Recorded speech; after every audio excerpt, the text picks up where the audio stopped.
오늘은 어버이 주일입니다. 인사를 나눌 때에 주변에 계신 어르신들을 특별히 축복하면서 인사 나누시면 좋겠습니다. 가정에서 예배 드리는 성도님들도 부모님께 사랑하는 마음을 다 담아서 사랑합니다, 축복합니다, 건강하세요, 그렇게 인사 나누시기 바랍니다.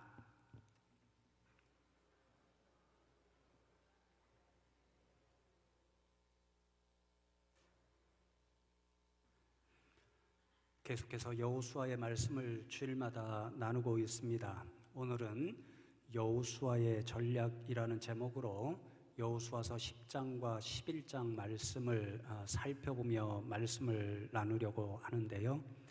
색다르게 좀 구성해서 전반부는 10장 11절 말씀이 저와 여러분에게 주시는 믿음의 교훈이 무엇인가 성경 공부하듯이 찾아보고, 설교 후반부에서는 우리에게 주신 이 말씀, 이 생명의 교훈을 오늘 어버이 주일과 관련해서 우리가 어떻게 적용하고 실천해 볼 것인가, 그 말씀을 나누도록 하겠습니다. 여호수아서 10장과 11장 전체 말씀은 여호수아와 이스라엘 백성들이 하나님께서 말씀하신 대로 가나안 땅을 정복하기 위해서 이방인들과 전쟁을 벌이는 그런 말씀이 기록되어 있습니다. 10장 전체의 말씀은 예루살렘을 중심으로 가나안 땅이었던 남부 지역을 정복하기 위한 전쟁 기록이 이어지고, 11장 전체 말씀은 이제 헤브론 산지 아래로 있는 가나안 땅 북쪽 지역을 정복하는 그런 전쟁의 이야기들이 기록되어 있습니다. 이 수많은 전쟁의 이야기를 통해서 우리가 놀라운 사실 하나를 발견하게 되는데, 바로 여호수아와 이스라엘 백성들이 한 번도 패하지 않고 모든 전쟁에서 승리를 거두는 그런 사실을 발견하게 됩니다. 아이성 한 군데 하나님의 말씀에 불순종함으로 한 번의 실패와 패배를 경험하였는데, 그 이후에 이어지는 이 10장과 11장 전체 말씀을 보면 수많은 전쟁이 이어지는데 이스라엘 백성들은 한 번도 패배하거나 실패를 경험하지 않습니다. 그들이 나가서 싸우면 싸우는 대로 승리하고, 또 싸우면 또 승리하고, 그래서 마침내 계속해서 승리를 거두고 하나님이 약속하신 가나안 땅을 정복해 가는 장면을 보게 됩니다. 그런데 이 10장 11장 말씀, 모든 전쟁을 이끌어가는 지도자가 여호수아였잖아요. 그 여호수아가 이렇게 100번이면 100번 싸워서 승리할 때 사용하는 전략을 우리는 한 가지 발견합니다. 그 전략은 아주 간단하고 단순합니다. 여호수아는 이방인들과 전쟁할 때마다 한 가지 전략, 바로 하나님께서 명령하신 대로 순종하며 싸우는 그런 전쟁의 전략을 취합니다. 그랬더니 한 차례의 패배나 실패도 없이 100번이면 100번 다 승리하고 하나님께서 약속하신 가나안 땅을 취하는 그런 결과를 얻게 됩니다. 여호수아가 전쟁할 때마다 취한 이 단순한 전략 한 가지를 요약해주는 구절이 바로 오늘 함께 읽은 10장 40절의 말씀입니다. 제가 다시 한번 읽어드립니다. 이와 같이 여호수아가 그 온 땅 곧 산지와 네겝과 평지와 경사지와 그 모든 왕을 쳐서 하나도 남기지 아니하고 호흡이 있는 모든 자는 다 진멸하여 바쳤으니 이스라엘의 하나님 여호와께서 명령하신 것과 같았더라. 이게 남쪽 지역을 정복하기 위한 전쟁에서 취한 전략을 한마디로 요약해주는 구절입니다. 11장의 북쪽 지역을 정복할 때 취한 전략도 거의 비슷하게 15절 말씀에 이렇게 기록되어 있습니다. 여호와께서 그의 종 모세에게 명령하신 것을 모세는 여호수아에게 명령하였고, 여호수아는 그대로 행하여 여호와께서 모세에게 명하신 모든 것을 하나도 행하지 아니한 것이 없었더라. 그렇게 말씀합니다. 여호수아가 전쟁할 때마다 취한 전략이 한마디로 요약이 되어 있죠. 40절 말씀에는 하나님께서 명령하신 것과 같았더라. 하나님께서 명령하신 것 같이 행하며 전쟁을 수행하였더라. 그렇게 요약하고 또 11장 15절에서는 하나님께서 명령하신 그대로 전쟁을 수행하였더라. 그렇게 말씀합니다. 두 구절 원어를 찾아보니까요, 동일하게 전치사 캐라는 그런 전치사가 사용되어 있는데 영어로는 the same as, 멋먹과 똑같이, 그대로, 이런 뜻을 가지고 있습니다. 그러니까 여호수아가 전쟁을 벌일 때마다 사용한 전략은 하나님께서 명령하신 그대로 똑같이 행하는 그 전략이었습니다. 그렇게 함으로써 여호수아는 하나님 앞에서 자신의 생각이나 자신의 아이디어로 전쟁을 수행하는 것이 아니라 하나님께서 주신 그 명령 그대로를 받아서 하나님의 생각과 뜻과 계획대로 전쟁을 수행해 나가는 믿음의 모습을 보여주었습니다. 하나님께서 여호수아에게 주신 그 명령, 그 전략은 40절에 기록된 것처럼 호흡이 있는 모든 것을 진멸하라, 이 말씀이었습니다. 진멸한다는 말씀은 모든 것을 다 없앤다 하는 참 무서운 말씀인데요. 그런데 성경, 특별히 신명기 7장 1절 이하의 말씀에 보면 하나님께서 이 무서운 말씀, 진멸하라는 명령을 주실 때 정말 마음에 두었던 한 가지는 바로 이스라엘 백성들이 가나안 땅에 정착할 때에 우상을 섬기는 그들과 함께 살아서는 안 된다. 그 뜻 때문에 진멸하라, 다 내어 쫓으라, 그런 명령을 주셨습니다. 왜냐하면 우상 숭배를 하는 가나안 사람들과 이스라엘 백성들이 함께 살게 되면 그들이 섬기는 우상을 섬김으로 하나님으로부터 멀어지게 되고, 그러면 이스라엘 백성들이 하나님으로부터 징벌을 받는 그러한 안타까운 결과를 맞이하기 때문에 그렇게 명령하셨습니다. 우리는 몇 주 뒤에 지금까지는 100% 말씀대로 순종하였지만 이스라엘 백성들이 그만 가나안 족속들을 자신들이 살고 있는 땅에 남겨둔 결과로 엄청난 고통의 일이 시작된다는 것을 함께 나누게 될 것입니다.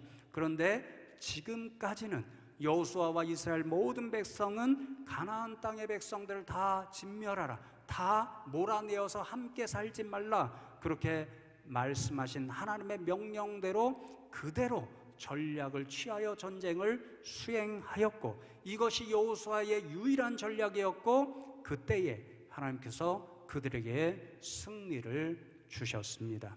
그런데 여러분, 10장과 11장 말씀을 보면요, 여호수아의 이 전적인 순종 전략은 한 번에 그친 이례적인 순종의 사건이 아니었습니다. 10장과 11장 말씀에 보면 여호수아가 이스라엘 백성들을 데리고 수많은 가나안 땅의 이방 민족들과 수없는 전쟁을 치르게 되는데요, 예외 없이 한 번도 불순종함 없이 하나님께서 명령하신 그대로 진멸하라는 그 전략을 가지고 그대로 순종한 것을 볼 수 있습니다. 그러나 여러분, 여호수아가 취한 순종의 전략은 온전한 순종, 한 번의 예외도 없는 100% 순종의 전략이었습니다. 여호수아가 이러한 순종의 전략을 취했다는 것을 보여주는 한 단어를 우리가 10장 말씀에서 반복되는 그 말씀에서 발견할 수 있는데요, 가장 먼저 등장하는 구절이 28절의 말씀입니다. 그날에 여호수아가 막게다를 취하고 칼날로 그 성읍과 왕을 쳐서 그 성읍과 그 중에 있는 모든 사람을 진멸하여 바치고 한 사람도 남기지 아니하였으니 막게다 왕에게 행한 것이 여리고 왕에게 행한 것과 같았더라, 그렇게 말씀합니다. 여호수아가 하나님의 말씀 그대로 100% 온전한 순종으로 전략을 취하여 전쟁을 수행했다는 것을 보여주는 한마디가 바로 행한 것과 같았더라. 의미를 좀 살려보면 이전에 전쟁할 때 행한 것과 똑같이 행하였더라. 그래서 원어를 보면 똑같이 좀 전에 말씀드린 똑같이, 그대로라는 단어가 여기에도 사용되고 있습니다. 그러니까 이 말씀의 의미를 좀 더 살려서 28절의 의미를 새기면 이렇게 되는 거지요. 여호수아가 가나안 땅을 정복할 때 가장 먼저 정복한 지역이 여리고성이었습니다. 여리고성을 취할 때 하나님의 은혜로 취하였는데 하나님께서 여리고성 전체의 모든 것을 구별하여서 진멸하여서 하나님 앞에 바치라 그렇게 명령하셨습니다. 여호수아는 그 명령 그대로 받들어서 하나님의 말씀 그대로 순종하는 모습을 여리고성에서 보여주었습니다. 그리고는 그 이후에도 똑같이 여리고성에서 행했던 말씀 그대로 하나님이 명령하신 그대로 행하였다. 막게다 성읍을 칭할 때도 그렇게 행했다. 그런 말씀인 거죠. 여러분, 이것이 한 번의 사건이 아니라는 것을 우리는 10장에서 계속 발견하게 되는데요. 왜냐하면 이전에 행한 것과 같았더라. 이 말씀이 30절, 35절, 37절, 39절에 반복되어 나타나기 때문입니다. 여리고성에서 행했던 대로, 여리고성에서 하나님께서 명령하신 대로 이방인들을 다 몰아내고 진멸했던 대로 이후에 이어지는 전쟁에서 반복되고 반복되는데도 여호수아는 그대로 행하는 전쟁 전략을 취하였다. 그 말씀이죠. 한 번도 예외가 없었습니다. 여러분, 우리가 인간적으로 생각해 보면 한 번쯤은 요령을 피울 수도 있었습니다. 계속 승리하니까 내게 전쟁의 능력이 있어서 그런가, 싸움의 기술이 있어서 그런가, 그렇게 잠깐 교만한 생각을 품을 수도 있었습니다. 그래서 한 번쯤은 하나님이 명령하신 그대로 전략이 아니라 여호수아 자신이 생각한 아이디어 혹은 그에게 좋다고 생각하는 전략대로 싸울 수도 있었습니다. 그러나 여호수아는 한 번도 그렇게 하지 않았습니다. 처음부터 끝까지 한 번도 예외 없이 하나님께서 보여주시고 명령하신 그 전략 그대로 순종하며 싸움에 임했습니다. 사랑하는 성도 여러분, 그렇습니다. 여기에서 우리는 순종이 무엇인가를 깨달을 수 있습니다. 우리가 하나님의 말씀대로 지키며 순종하는 삶은 온전한 순종, 예외 없는 100%의 순종할 때 하나님이 기뻐하시는 순종의 삶을 살 수 있습니다. 우리 생각에 이 말씀은 지키기 쉬우니까 순종하고 저 말씀은 지키기 어려우니까 불순종하면 그것은 하나님께서 기뻐하시는 온전한 순종이 될 수가 없습니다. 동일한 말씀을 10번을 순종하여 지키다가도 한 번 불순종하면 그건 역시 하나님 앞에 하나님께서 기뻐하시는 온전한 100%의 순종이 될 수 없습니다. 여러분, 그러나 여호수아는 그렇게 하지 않았습니다. 한 번도 예외 없이 하나님께서 명령하신 그대로 행하며 100% 순종하는 전략으로 나아갔습니다. 이것이 여호수아가 취한 유일한 전쟁의 전략이었는데 그렇게 온전한 순종으로 전쟁터에 나갔더니 그때 하나님께서 여호수아와 이스라엘 백성들을 위하여 역사하시는 모습을 보여줍니다. 하나님께서 가나안 정복을 하기에 앞서서 이미 이스라엘 백성들에게 약속하신 약속의 말씀이 있었습니다. 내가 너희에게 준 명령, 가나안 족속들과 함께 살아서는 안 되니까 다 몰아내야 된다는 이 말씀에 순종하면 내가 가나안 족속들과 싸울 때마다 승리하게 해줄 것이고 또한 내가 약속한 가나안 땅을 취하게 해줄 것이다. 이런 약속을 주셨습니다.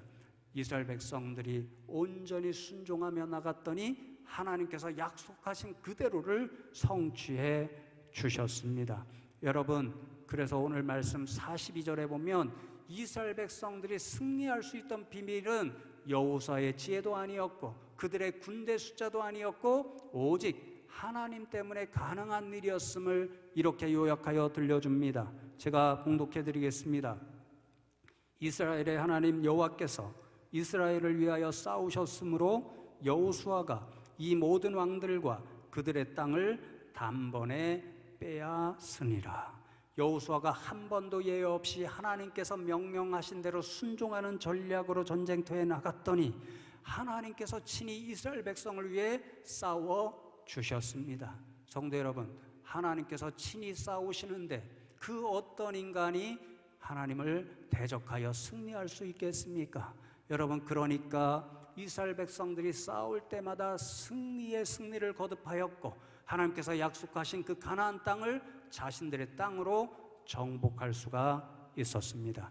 여러분, 이것이 여호수아가 승리의 승리를 거듭한 유일한 전쟁 전략이었습니다.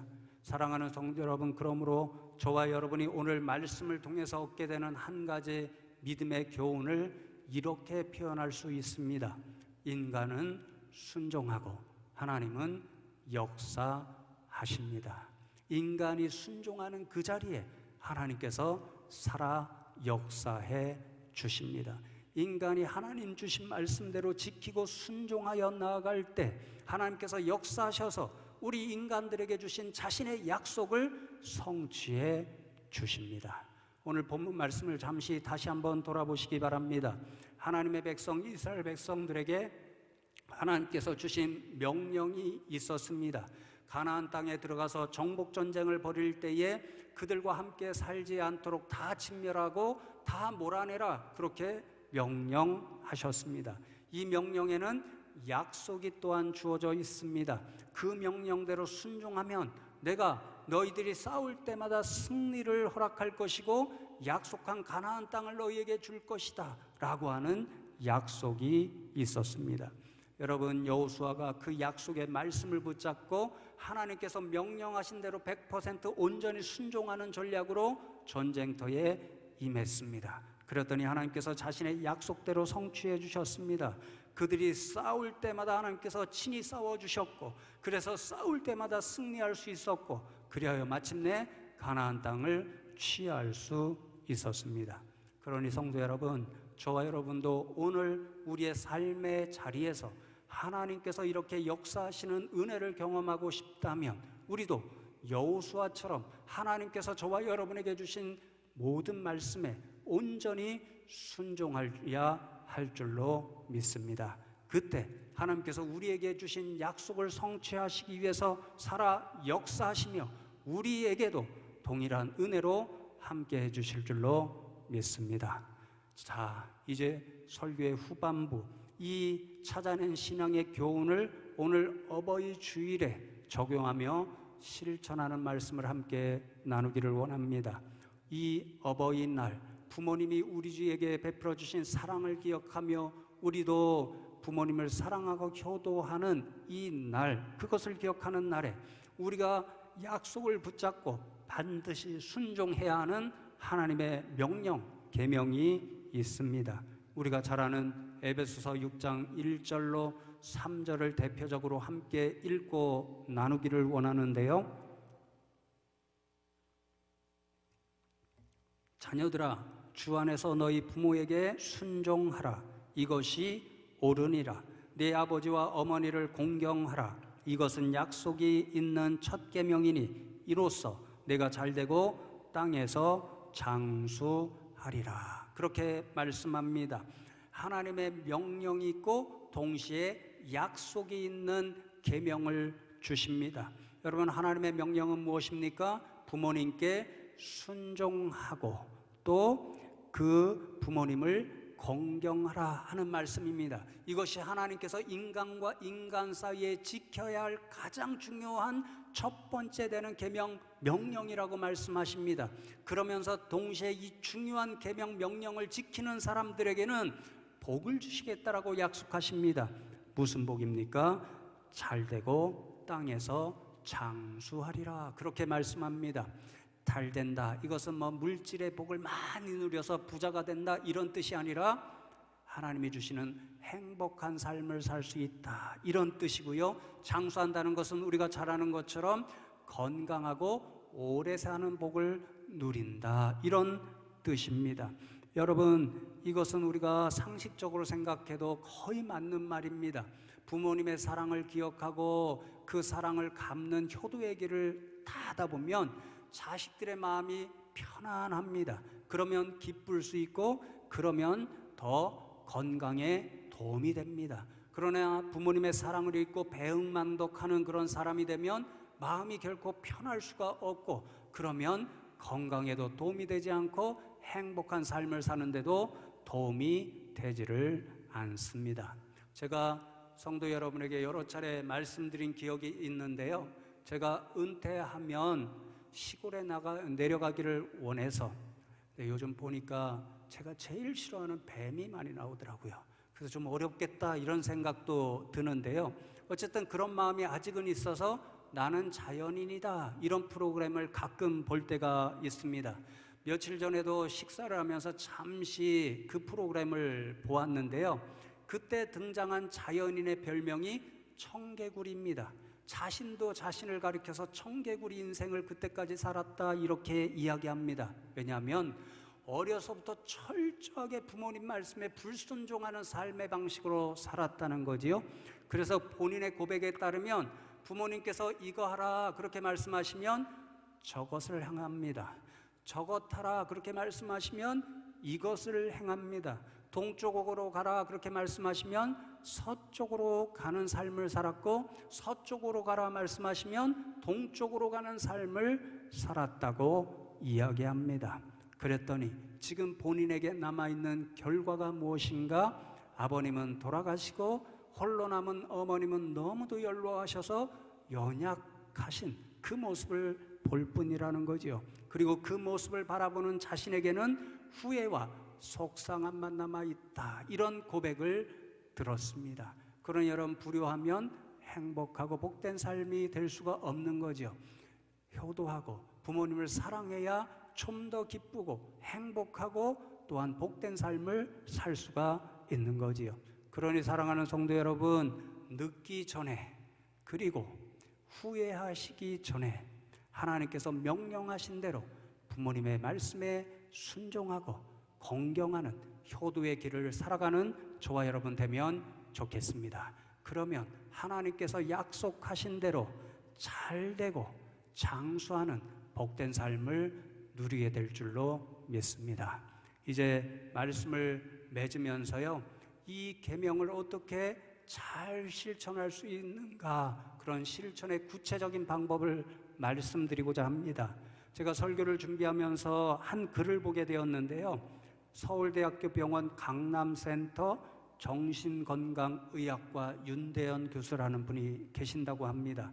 몇 년 전에 설문조사를 했는데 부모님이 기뻐하시는 효도의 길이 무엇일까? 이것을 설문조사해서 3가지가 있다, 그것을 적어놓은 글을 보았습니다.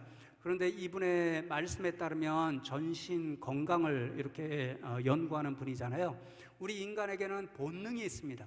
사랑을 베풀고 사랑을 받고자 하는 그런 욕구가 있는데, 그 사랑의 욕구를 충족시켜 드리면 부모님께 기쁨을 드리고 그래서 효도할 수 있는 방법이 된다는 것입니다. 그것을 3위부터 1위까지 소개해 놓았는데요. 3위가 손주들의 재롱을 볼 때 행복해 하시니까 그렇게 해드리는 것이 효도의 길이라는 것입니다. 여러분, 제가 신방할 때 새로운 생명을 얻은 가정이 있잖아요. 그러면 할아버지 할머님들이 이구동성으로 똑같이 하시는 말씀이 있습니다.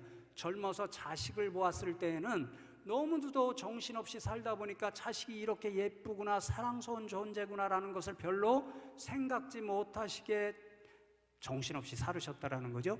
근데 손주들을 안고 보니까 정말 너무 예뻐서 눈에도 아깝지 않고 자신의 모든 것을 다 주셔도 아깝지 않다는 것입니다. 저도 행복하고 사랑해도 모자란 것처럼 느껴져서 손주들을 볼 때마다 너무도 기쁘고 행복하다라는 거지요. 그래서 손주들을 보여드리는 것이 부모님께 효도하는 3번째 길이라는 것입니다. 여러분, 2번째, 2위는 무엇일까요? 용돈을 드리는 일입니다. 부모님이 돈을 좋아하시기 때문에가 아니라요, 부모님들이 용돈을 받으면요, 대부분의 부모님들은 모아놨다가 자식들이 필요할 때 다시 주시거나 아니면 그 자리에서 손주들에게 금방 돌려주시더라고요. 왜 용돈을 드리라 말씀하냐면요, 사랑은 표현이기 때문이라는 것입니다. 사랑한다 말로만 하면 저 사람이 진짜 나를 사랑하는가? 그렇게 의심하게 되지만 자식들이 어려운 것을 알매도 불구하고 조금이라도 모아서 부모님께 용돈을 드리면 이 애들이 자신들도 어려운데 나를 사랑하는 마음으로 이렇게 준비해서 내게 용돈을 주는구나. 자식들의 사랑을 부모님들이 느껴서 감동하시고 행복해 하시니까 용돈을 조금이라도 드리는 것이 효도의 길이다. 이런 이야기고요. 그러면 드디어 1위가 무엇이겠습니까? 직접 찾아가서 얼굴을 보여드리는 일이라고 합니다. 왜냐하면요, 사랑이 전달되는 통로가 있잖아요. 이 윤 교수에 따르면 인간이 저 사람이 나를 사랑하는구나, 또 내가 저 사람을 사랑하는구나, 이것을 보여주는 사랑의 통로 1순위가 눈과 눈을 마주치는 데 있다는 것입니다. 눈을 통해서 저 사람이 나를 사랑하는구나, 이것을 알 수 있기 때문이고요. 그렇게 하지 못할 때는 말을 들려주는 것이랍니다. 귀가 또 다른 사랑을 전달하는 통로가 되니까 직접 찾아가서 뵙지 못하면 전화라도 드려서 목소리를 들려드리면 부모님들이 이 자식들이 나를, 자녀들이 나를 잊지 않고 있구나, 이렇게 생각하고 있구나, 이런 사랑의 마음을 전달받아서 행복해 하시고, 그러니 자녀들의 편에서는 효도의 길이 되는 1순위 그 방법이 된다라는 거지요. 그러니 여러분, 제가 이제 개인적으로 차이가 있기 때문에 좀 이해하며 들으시면 좋겠는데요, 이 세 가지를 한꺼번에 할 수 있는 효도의 길 실천의 방법을 요약하면 이렇습니다. 손주들을 데리시고, 손주가 없으면 부부가, 결혼하지 않으셨으면 혼자라도 부모님을 조금 더 자주 찾아보셔서 얼굴, 부모님들이 그토록 보기를 원하시는 손주들과 자식들의 얼굴을 보여드리고 용돈을 조금이라도 드리고 오시면 좋습니다. 혹시 코로나19의 일 때문에 또 거리가 너무도 멀어서 혹은 개인상 너무도 바빠서 찾아뵙기가 어려우면 요즘 다 영상통화가 가능한 시대잖아요. 5분이라도 영상통화를 통해서 보고 싶어 하시는 손주들을 보여드리고 자식들의 얼굴을 보여드리고, 그렇게 화상전화를 마치고 용돈은 계좌로 송금해 드리시면 좋습니다. 어버이날에 다 그렇게 하셨지요? 혹시 잊으셨다면 또 하신 분일지라도 오늘 예배를 마치고 집에 돌아가시면 시간을 내셔서 부모님께 꼭 전화를 드리시고, 오늘 목사님이 설교하실 때 이렇게 하면 효도하는 길이다, 부모님이 기뻐하실 것이다 말씀하셔서 전화드려요. 그렇게 하시면 부모님이 분명히 기뻐하실 것이고, 기뻐하시는 모습을 보시면 아마 여러분도 더 행복한 하루가 될 줄로 믿습니다. 그런 사랑하는 성도 여러분, 하나님께서 주신 이 약속에 있는 첫 계명, 부모님께 효도하라는 이 명령에 순종하여서 하나님께서 저와 여러분에게 부어주시는 복된 삶을 더 풍성하게 누릴 수 있는 믿음의 자녀들 다 되시기를 주님의 이름으로 축복합니다.